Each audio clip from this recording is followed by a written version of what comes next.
জয় কৃষ্ণ কালী মায়ের জয়। ভক্তদের আশা পূরণ হয়েছে, তাই মানসিক করে মায়ের কাছে গোপাল নিয়ে এসেছে। জয় কৃষ্ণ কালী মায়ের জয়। ঘোর কলিযুগের জাগ্রত মা কৃষ্ণ কালী মা। যে আমি বলছিলাম আমার মেয়ের পেটে সেই সিস্টটা ছিল, যদি ভালো হয়ে যায় আমি যতদিনে হোক আমি ছোটো গোপাল দিয়ে পুজো দিতে যাব, আর যেন ভালোভাবে সুস্থভাবে হয়ে যায়। আমার মেয়ের ছেলে দুজনই নাতিন খুব সুস্থভাবে হয়েছে, খুব ভালোই আছে। এইটাই আমি কৃষ্ণকালী মায়ের কাছে মানসিক করছিলাম যে আমি যতদিনে উঠে আমি ছোটো গোপাল দিয়ে পুজো দিয়ে আসবো। আমরা বাক্সিখানে এসেছি, আমরা বাক্সি থেকে আসছি, বাক্সিখানে হাওড়া জেলা থেকে। 13 বছর পর বাচ্চা এসছে, মানত করে 1 মাস মানত করেছিলাম, তারপরে গোপাল হয়েছে। না মেয়ে আছে, এবার বলে নি মা মেয়ে পাওয়া যাচ্ছে না, ভালো হয়েছে রে মেয়ে মেয়ে ছিলাম, তাই মায়ের কাছে হয়েছে। ভালোই যাচ্ছে, যেন সুস্থই থাকে, এইটুকুনটাই মায়ের কাছে।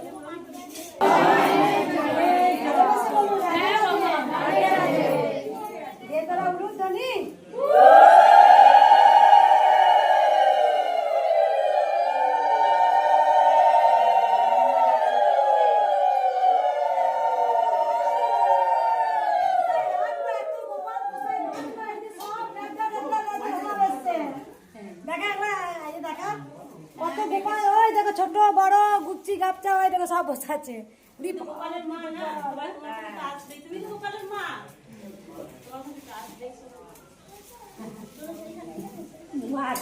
মা দুটো কথা বলতে যাই, আধ্যাত্মিক কথা বলবে। কথা বলো। হ্যাঁ মা, গোপালের যে রামলালা তিনি ছিলেন, তিনি আসেন, তিনি থাকেন। শুধু আমাদের ভক্তি লাগে, যেমন না ফুল দাও, আমাকে এটা দাও, আমাকে মায়ের চরণ থেকে দাও না।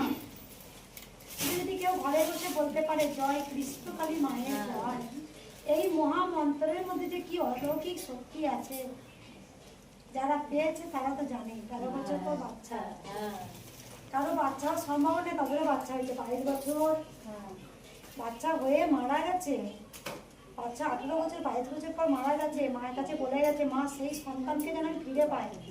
ঠিক যাওয়ার পর সন্তানকে কিন্তু ফিরে পেয়েছে। এত মানুষ আসে, তারা বলে মাগো পেয়েছে, জয় কৃষ্ণকালী মায়ের জয়। আমি কিন্তু কাউকে বলি না যে আমার এটা লাগবে, কেউ ভালোবেসে দেয়। কারণ মা আমাকে স্বয়ং বলেছিলেন যে কারোর কাছে যেন আপনি হাত পাঠিয়েছেন না। আমি দেখেছি, সত্যি করি, আমি না চাইতেই তো হয়েছে। মায়ের মন্দিরের জন্য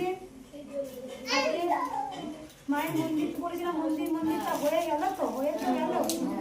ভগবান এসছেন ভক্তের জন্য, ভক্তরা এসছে মায়ের জন্য। ঘরে বসেই